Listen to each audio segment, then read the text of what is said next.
I'm Ming Tan. Last year this time, I was traveling the world, investigating food mysteries, disappearing fish in Indonesia,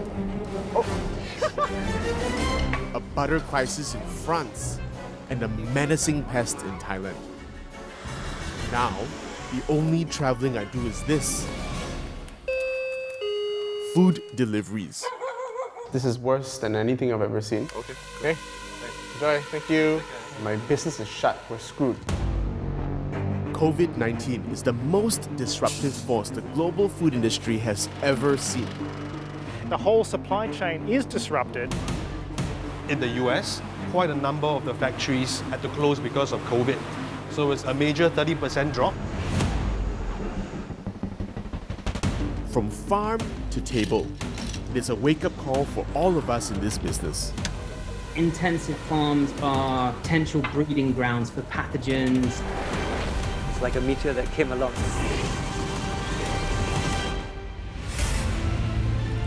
I just wet myself. Oh no.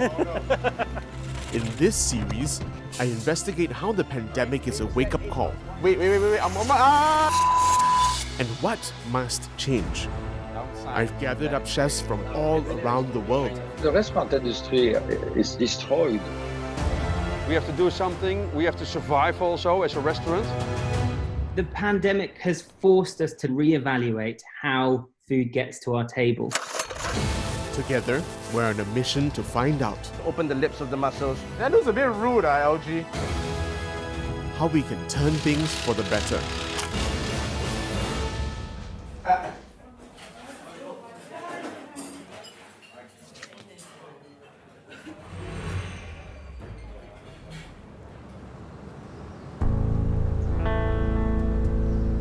Between April and June this year, all of us went through a shared experience: the circuit breaker.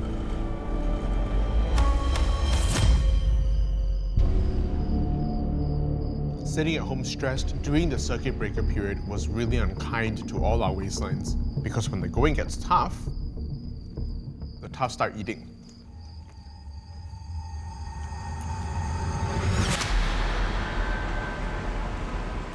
A quick check with 3 of the biggest delivery platforms revealed an increase in online food deliveries during that period.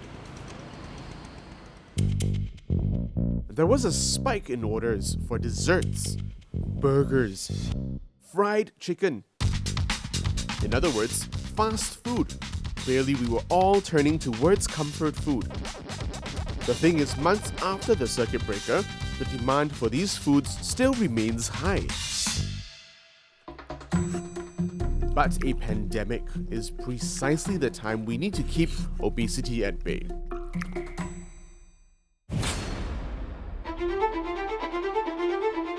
And the world had a public demonstration when top UK officials contracted COVID-19, but with vastly different outcomes.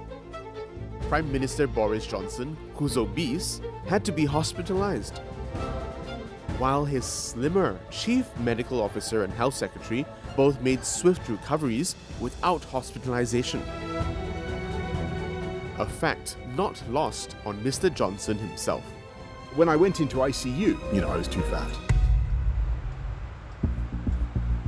But how does our weight affect how much we could suffer from COVID-19? Hello. Hi. I'm here at Singapore's National Centre for Infectious Diseases to meet Dr. Sean Ong. Dr. Sean is part of the team that studied the relationship between obesity and COVID-19. Why was weight looked at as sort of a common parameter with respect to complications from COVID? We examined all sorts of risk factors, and actually one that emerged was this BMI. BMI stands for Body Mass Index. It measures how healthy our weight is by taking into account our height.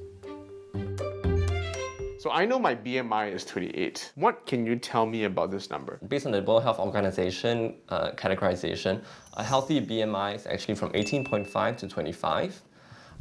25 to 30 puts one in the overweight category, and above 30 makes one obese. All right, so being 28, that will put you in the overweight category. So in the study, we found that people with a BMI over 25 had a higher risk or higher probability of developing pneumonia, which is lung infection, requiring supplemental oxygen, or even being admitted to the intensive care unit or the ICU. So at 28, I am at risk. You are at increased risk, that's right. Most of the other studies were done in the Western world, for example in the US or in France or in the UK. They found that there was increased risk at a BMI of more than 30. More than 30? Yes, more than 30, which is the obese category. Yeah. But interestingly, in our study, we found that above 25 puts one already at increased risk for an Asian population. So the data suggests that Asians have a greater risk of complications from diseases like COVID. Yes, at a lower BMI. Why is there this difference in susceptibility to complications? So we think the pattern of fat distribution is actually different between Asians and Caucasians. For example, Asians have a greater propensity to develop accumulate fat in the visceral regions, or visceral fat, which means fat hidden in the abdomen or around the organs. The exact mechanism is not well understood, and there's still a lot of active research going on. But scientists think the fat cells impair the body's immune system, and as a result, you get more severe disease. In previous respiratory disease outbreaks like the H1N1 influenza outbreak in 2009, obesity was a very well recognized risk factor for severe illness back then as well. So, how many of us are potentially at risk? Well, in Singapore, 36% of us aged between 18 and 69 are overweight, which means we have a BMI of above 25. That's nearly 2 out of 5 people who are at a higher risk of complications from COVID-19. So how did this happen? We're consuming too many empty calories.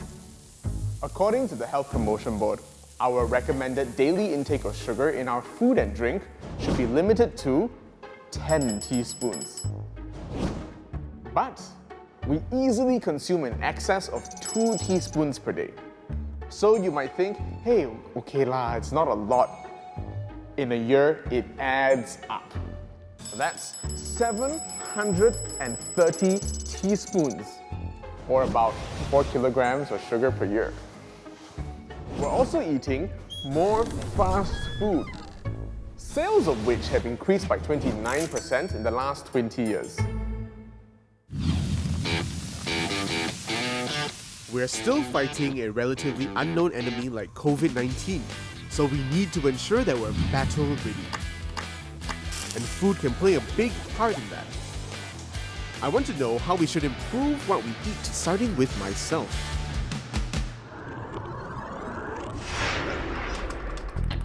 The first step is keeping a food diary. Logging this thing is really frustrating, right? First of all, I need to make sure that I take a picture of everything that I'm eating. Then I need to record it and make sure I have the right grammage. Is this braised, fried, steamed, sauteed? There's so many things going on here.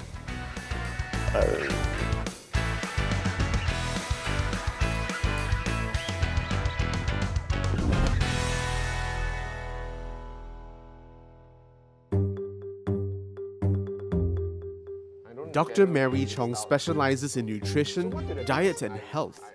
And she's gonna give me the lowdown on the diet I recorded. I am not looking forward to the reckoning.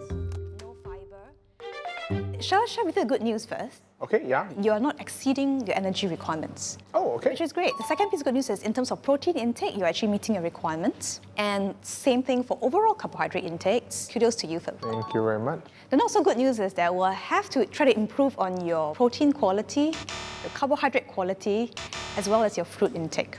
You know, talking about fruits, very disappointing. She's shaking her head. She's shaking her head. Vitamin C, your intake, you are having only 1/3 of what you're supposed to take. Vitamin A, you are only meeting 50% of your requirement. You tend to be taking a lot more what we call refined grains.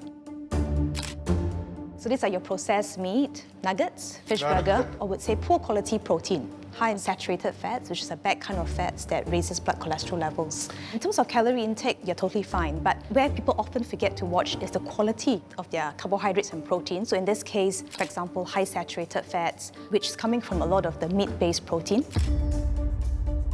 So for healthy adults, they recommend 30 to 35% of fat. So yours, it's 40%.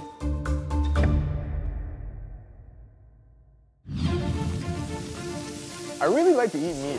I like cooking the stuff. I like eating. I like sharing it with people. You look like this is I gonna have cry. so many things I want to say. No, I'm not entirely upset. I'm just kind of bummed out, right? That chefs are like, oh, like meat. You know, we are meat eaters. I know how to cook a good steak, that kind of thing. There is inertia there. Well, there's evidence to show that high consumption of meat, especially red meat and processed meat, is associated with higher risks of heart disease, diabetes, and even cancer as well. We know from this COVID pandemic, people who have underlying chronic diseases, they are more susceptible or more vulnerable to actually catching virus. So therefore, you're actually putting yourself at risk if you're actually over-consuming meat products.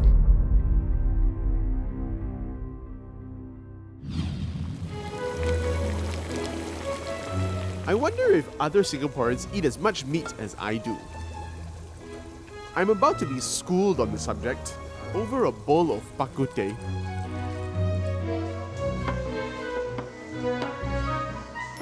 That's fellow foodie and food blogger Tony Boyd, whom I have invited to lunch along with foodie economist Song Sing Woon.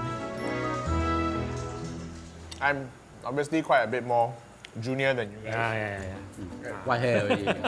Oh, no hair. I have white hair too. No hair. Okay. So I've always known bak kut teh to be like this, meaty, thick, rich, not a frugal dish. When it first started, it's often referred to as police tea because the ingredient in those days were actually pork bones, the cheapest possible cut. Wow, not the premium thick bits.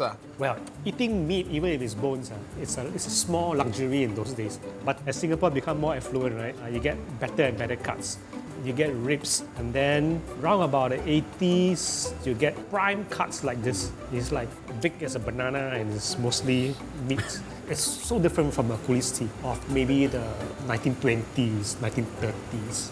Also, we eat much more frequently than last time. It reflects economic development of Singapore, the region. Just look at the last 55 years. The food that your granddad had at that time is typically about 40+% of your total spending. A big component. But today, it's down to just 20%. Basically because we earn more, we still spend on food, and we still spend more on more luxurious so-called food now. So we're seeing patterns of growth here with bak kut teh. The first being that bak kut teh grew as a dish to reflect the climate of the day, bones and a broth, and then that moved into now a dish that caters to our increased spending power and demand for meat. Yeah. People wanted to eat quality more meat. Yes, quality meat.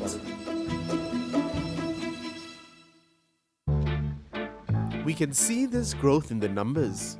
In the years leading to Singapore's independence in 1965, our meat consumption per person hovered at around 30 kilograms.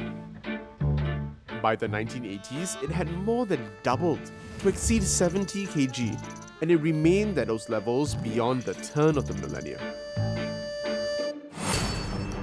Perhaps surviving COVID-19 is one reason we should reduce our intake of meat. But I'm about to learn that our collective desire to eat meat might cause more pandemics in the future.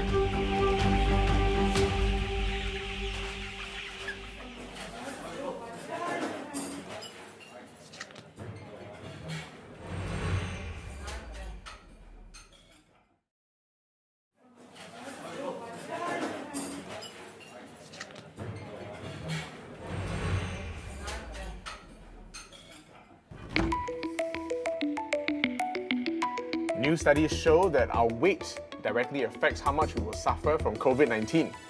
For a start, what we eat needs to change.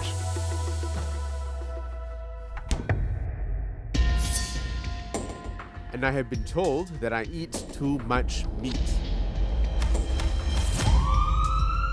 This puts me at a higher risk of heart disease and diabetes, both chronic diseases that also make us vulnerable to the worst effects of COVID-19. But these are not the only reasons to think twice about how much meat we're putting into our mouths. Let's circle back to the beginning of 2020. as the world was ushering the new year. Authorities in Wuhan were closing down a wet market, which also sold wild animals, because 27 people fell ill from a mysterious virus. This disease has come to be known as COVID-19.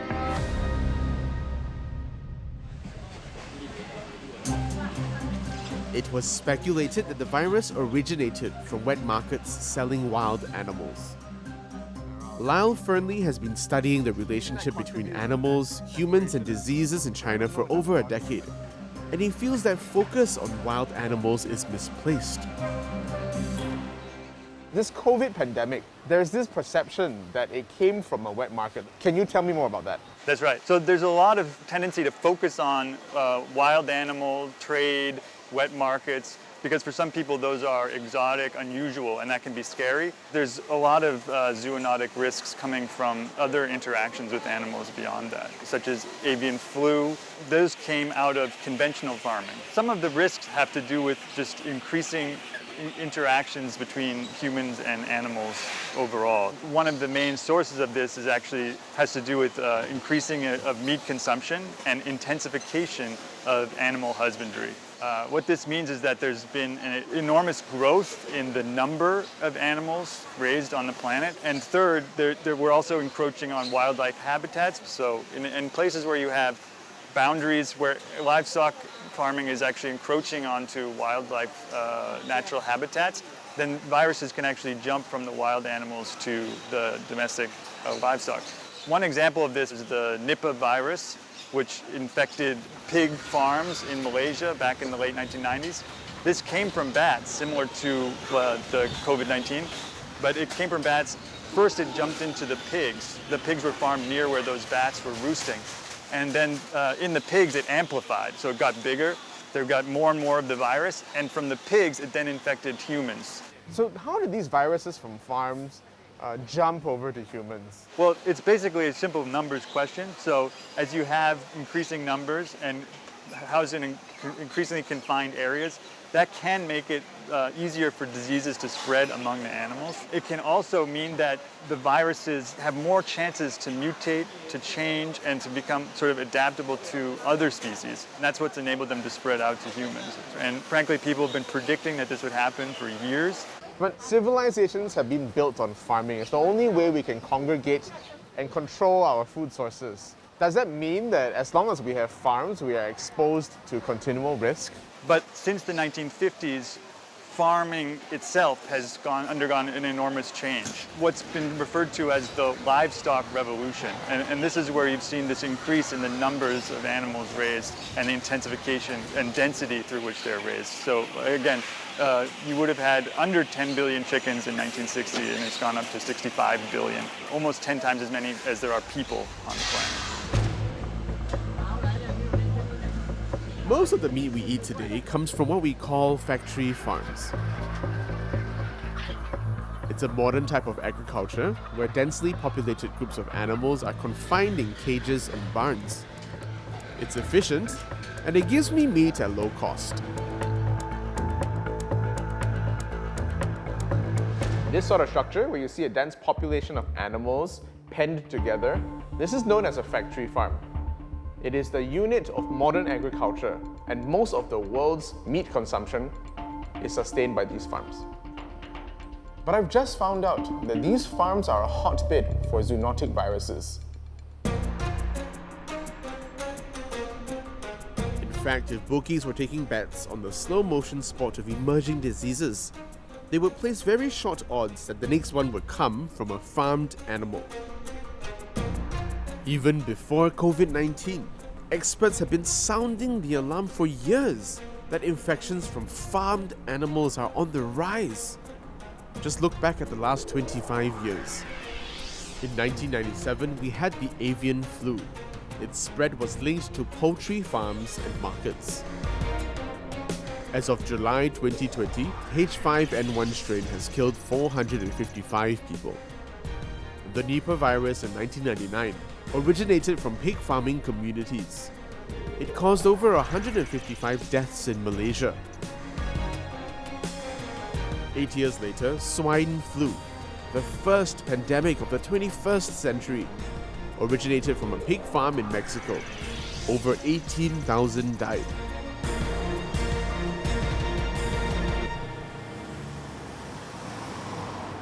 Now I want to know just what makes these factory farms such an incubator for new diseases. And I know just the place to go to, the UK.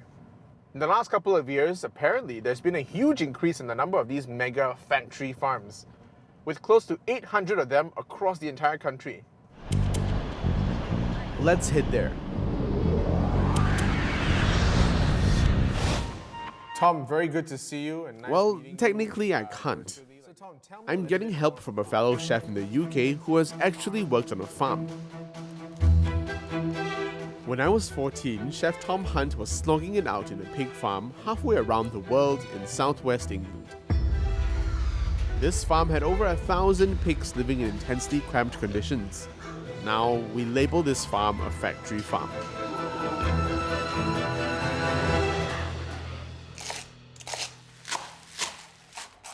Which explains why Tom is a chef that I know who actively pushes non-meat recipes.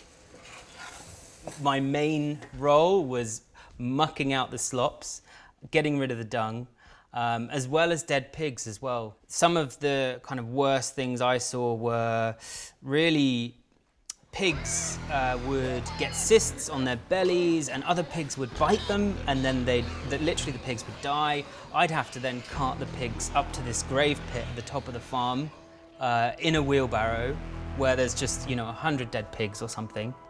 And it turned me vegetarian. So I'm slowly understanding now that there are problems with intensive farming. Yeah, I mean, the main issues really are health implications and potential for pathogens and different diseases to spread quickly throughout these environments because they're so densely populated. Over the last 6 years, factory farms have increased by 26% in the UK. Now there is 1,500 mega poultry farms, 1,700 if you include pig farms, and these farms are huge. They're housing up to 1 million chickens, 20,000 pigs. It's a massive acceleration.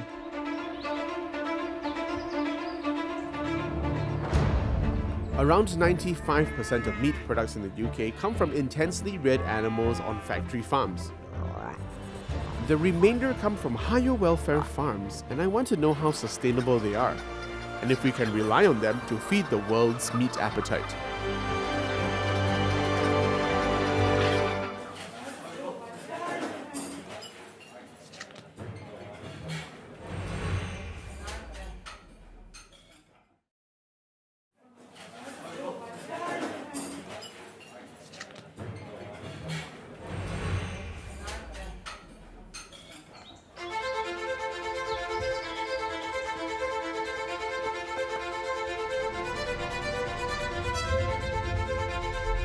It's a typical British summer's day. It looks like it's about to rain, but it's still really beautiful. The countryside is green, thanks to all the rain, and I'm really excited to go and visit Peter's farm. I have engaged the help of Tom Hunt, a chef in the UK. Tom has come to Devon to meet Peter Gray, who's championing a better way to farm. Peter comes with quite a family history, one that charts how animal production in Britain has evolved. His great-grandfather ran a successful chain of grocery shops in the late 1800s, which sold chickens raised on old-style farms. And that was at a time when chickens were regarded as a weekly indulgence. That's an impressive amount of chicken. I brought another picture out of the family album. This is 1956. So my dad had joined the family business. And so he and my mum went to the States and learnt about the early stages of industrializing protein production. Chicken came first and then pigs afterwards. And we haven't turned back since. It's just got worse and worse. There's one more bit of family history I want to show you. This is a newspaper cutting, 1965. That is a full-page advertisement about the wonder of using antibiotics in poultry production. Wow. Terramycin. So this is an everyday antibiotic for humans. And here, 1965, they were championing it and saying, wow, let's use antibiotics in industrial farming. And because of that, they said, we're going to change the shape of the chicken. We're going to turn them into genetic meat machines. Poultry is available year-round at lower cost. The 1960s were a time when chicken prices were dropping in the UK and the US. British farmers were learning from their American counterparts new ways of poultry farming, to cram as many birds as possible into one giant barn. It didn't matter that the birds fell sick in those cramped conditions, as long as antibiotics kept them alive long enough for slaughter. Medicate thousands of birds efficiently. 1987, we had 2 small children, and I was working with my dad on growing chickens back on the farm. And one day, standing in that shed of those chickens, as I shuffled through them because they were packed so tightly together, picked up the dead and realized those chickens were being kept alive by antibiotics. So shocking. And Henry and I said, that's it. And so Piper's Farm was born, and I would love to give you a bit of an insight into how we feel farming should be done. Over 30 years, Peter and his wife Henry enlisted other local family farms to their cause of raising animals the old school way, before the time of mass industrialization.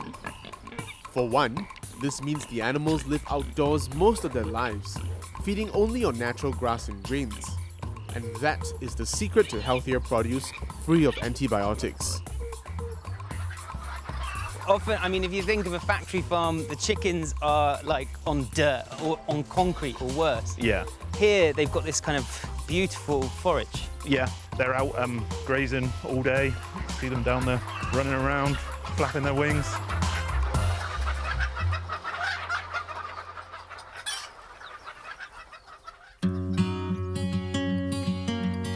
Chris Dibble and his wife Holly have worked on Piper's Farm for over 10 years.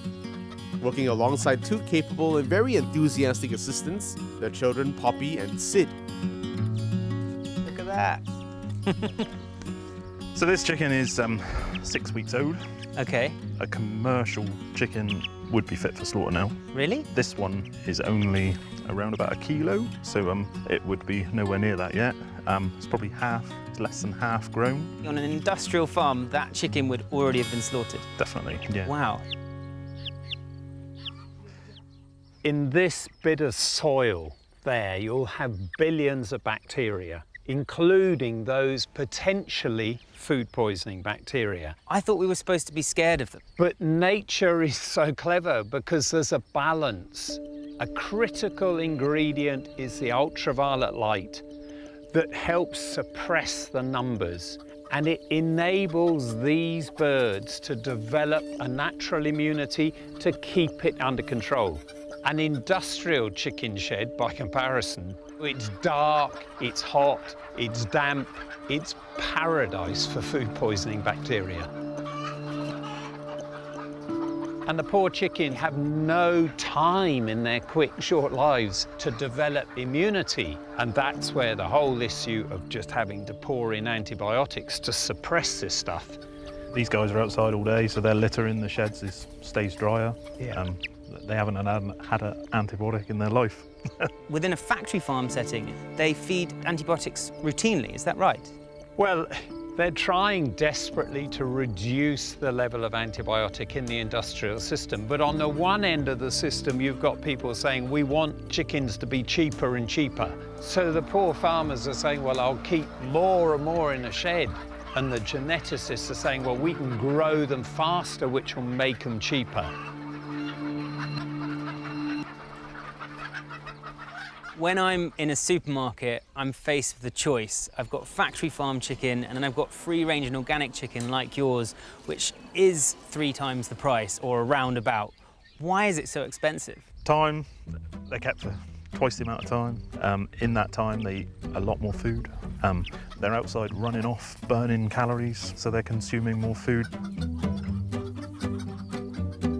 We're running 2,000 or 3,000 chickens over a 10-acre field, whereas if this was an industrial site, we'd have 200,000 or 300,000. But it's scalable. Can this type of farming feed the world? Absolutely. If we harness the potential of families like Chris and Holly to look after smaller numbers of livestock, the industrial system of food production globally has led people not to respect the value of food. If we sell a chicken to a customer for 12 or 14 pounds, I'll bet those families don't waste a single mouthful of that chicken.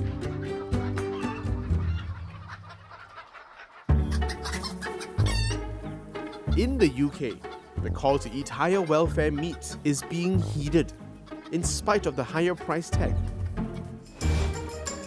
With sales of organic meat growing 10% in 2019 alone.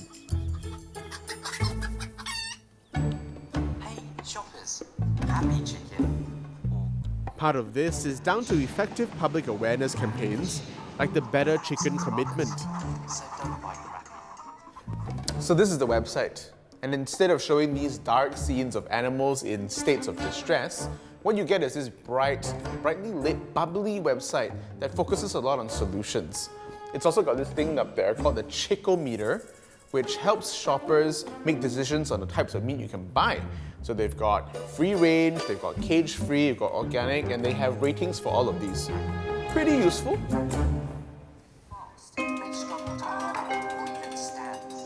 Behind the cuteness of the Better Chicken Commitment website is a sophisticated master strategy. One that has persuaded major global brands like KFC, Marks & Spencer's, and Nestle to make the switch to higher welfare meat and dairy. The brains behind this success is an NGO called Compassion in World Farming.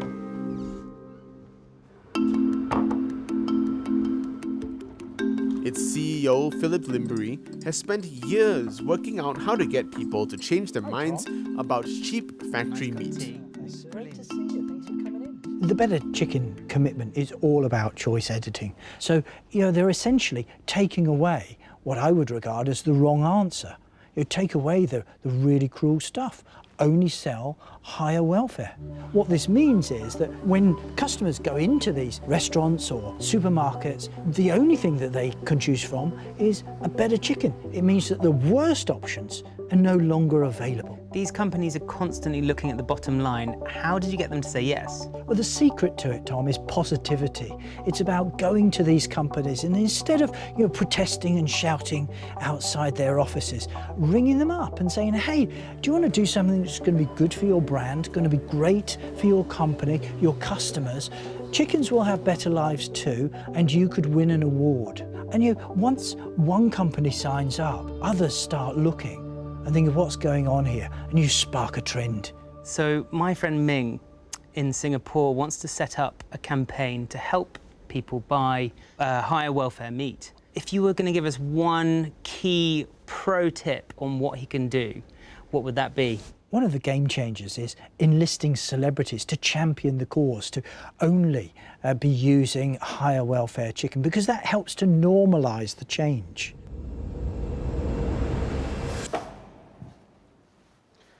Now, I may not have A-list celebrity friends to help me with a splashy bunch of change, but I am a chef and I am on TV, so I'm convinced I can do my own part to help.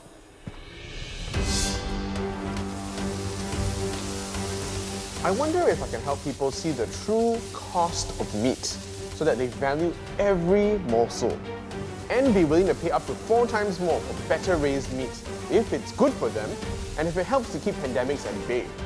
Honestly, I'm stumped.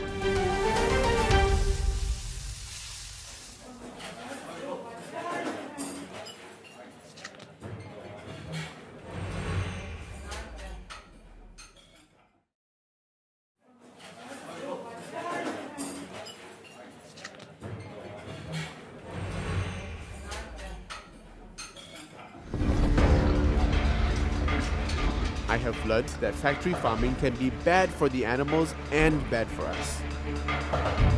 The farms are incubators for emerging zoonotic diseases. Yet it is estimated that up to 90% of the meat we eat globally comes from factory farms. So if factory farms are a problem, are free-range farms the answer to our issues here? I'm speaking to Professor Dirk Pfeiffer. He's been involved in various committees dealing with food safety and animal health in countries like China, the UK, and Singapore.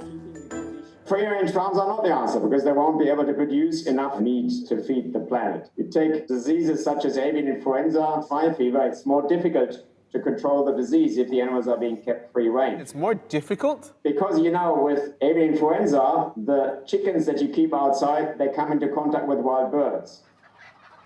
Whenever there is an avian influenza risks, the European Union as a requirement, they ask the free-range poultry farmers, they have to put their poultry indoors. This is an interesting point. It's not just all about free-range. What do you mean by outdoor or everything being kept outdoors? So that means you can only do it where the climate is right. It doesn't work. What will we tell the consumer with regards to choosing meats like chicken? Preferably buy products which are produced under certified, sustainable, high welfare, animal welfare standards. That's the way to go. Better welfare means less opportunity for disease emergence. Because if the animals are stressed, that's when they are more likely to get sick.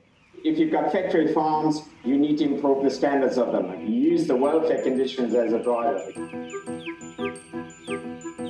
The higher the density of elements is, the higher the chance of transmission of infectious diseases. Consumers actually have a lot of influence over what meat production has on our future. The issue is that we have an enormous and actually growing demand for meat around the world. Perhaps it's going to be a two-pronged approach. Number one, stop eating so much meat. Number two, because you're eating less meat, you can then channel that sort of spending into higher quality meat less often. Absolutely. The point being, so it's quality and not frequency. And change is required now, not in 10 years' time. So the key to eating responsibly is higher welfare meat. But how do we get that at a supermarket? You've seen all these labels on chickens, right? First you have free range, you've got free roaming, you've got antibiotic free, you've got hormone free, you've got barn raised, you also have things like lacto, you've got sakura. What do these labels actually mean? And does the average Singaporean actually know what they refer to? I met up with a group of Singaporeans who think they know their chickens. I love to eat chicken. I eat chicken almost every meal. I grew up from a chicken farm and I run chicken rice store for about 3 years. I am a cook, teaching instructor. I write a general sort of a F&B geek. I'm into restaurants and I also run cooking classes. Chicken happens to be one of my favorite ingredients, favorite protein to work with. Okay, so the first question I'm going to ask you guys is, do you think you've ever consumed chicken in Singapore that has growth hormones in it? I'm sure it's commercially more viable to actually use, some of the cheaper stuff and, to use something that is bulked up. Next question, antibiotics. Do you believe that you've had antibiotics from a chicken into your body as well? Yep. Yeah. Do the chickens sold in Singapore have growth hormones? The answer is no. These hormones are banned in chickens grown for Singapore. As for antibiotics, the Singapore Food Agency allows their use to treat diseases, but not for growth promotion. And no residue or trace amounts are permitted in any of the meat sold. According to the agency, the label hormone and antibiotic free is just marketing. Do you know what the difference is between organic and free range? I have no idea actually. I thought they were the same thing. Free-range birds are not organic, but all organic chickens are free-range. Are all free-range chickens necessarily organic? No. Are all organic chickens necessarily free-range? Again, no. Free-range chickens are able to roam freely outdoors instead of being in an enclosure. Organic chickens are chickens who are fed organic feed and take no antibiotics at all. They are usually given access to the outdoors. Organic chicken is healthier for you. True or false? 10 seconds, quick. Okay, show me answers. True, true, true. A lot of these claims do seem like logically it does sound right, like it should be better for you. Is organic chicken healthier? Not if you ask Singapore's Ministry of Health. According to the Health Hub website, there's no conclusive evidence proving that organic is better or more nutritious. Armed with that knowledge, I was rather skeptical to meet Scott Ang. He's touting his farm's so-called kampung chicken. Kampung here refers to the breed. His birds are grown in a barn and they are not free-range. Yet they are sold at 4 times the price of normal chickens. You think it's worth 4 times the price? It takes a lot of time, resources, and meticulous farming. Tell me what's so meticulous about this chicken. Number 1, they run around a lot, so they have a lot of space. They get healthier because of the exercise. Number 2, pineapple enzymes. Okay, so a lot of very big claims you have, Scott. Okay, there isn't a real scientific proof to that, but it's all about our observations through our years of growing pineapples when we are farming chickens. It started off as scrapes that they feed on, and we noticed that those chickens actually less prone to sickness. The feeds itself also has to be organic, and we know that the organic feeds are costlier. So this is normal baseline chicken breast. It cuts off quite fast.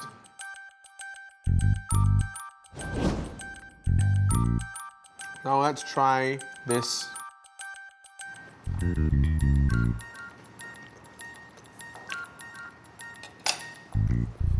Scott, wow, that's damn good chicken.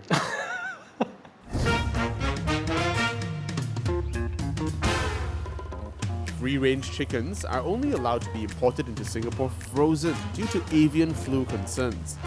And frozen meat doesn't work well for some dishes like chicken rice. So if I am looking for higher welfare fresh chickens, the next best option is slow-grown poultry from enclosed farms like Scott's. Farms that are supposedly less cramped and carry lower risks of breeding diseases. But would people pay a premium for that?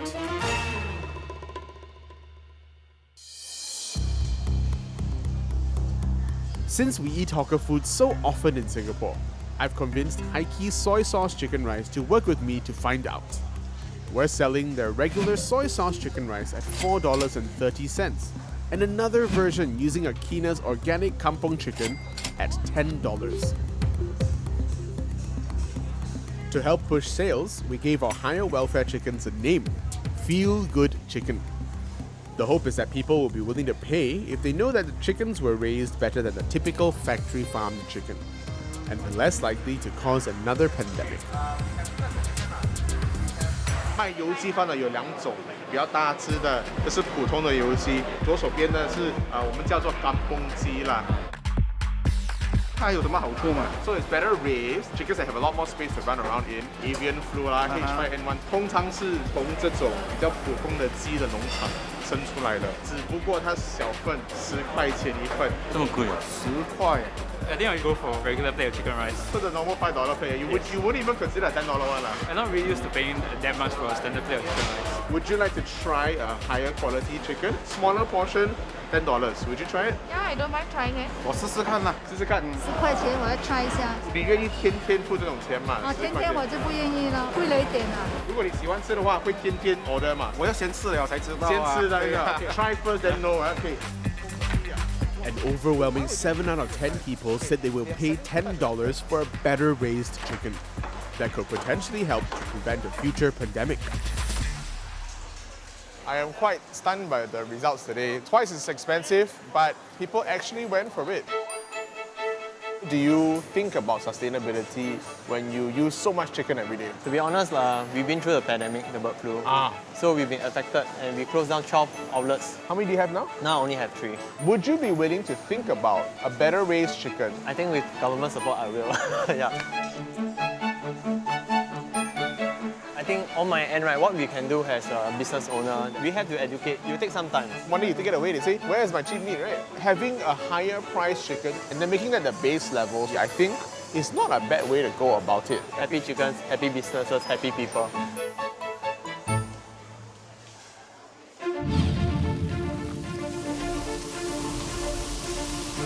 It can be challenging understanding how COVID and other diseases are linked to the food that we eat.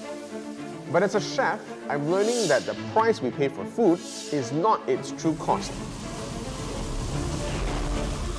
The true cost of cheap meat could be another painful pandemic with a global shutdown, loss of jobs, and loss of lives. As consumers, we have the power to drive some change, whether it means eating less meat or paying more for meat, because we are paying attention to specific things like how it's raised. The choice is up to us.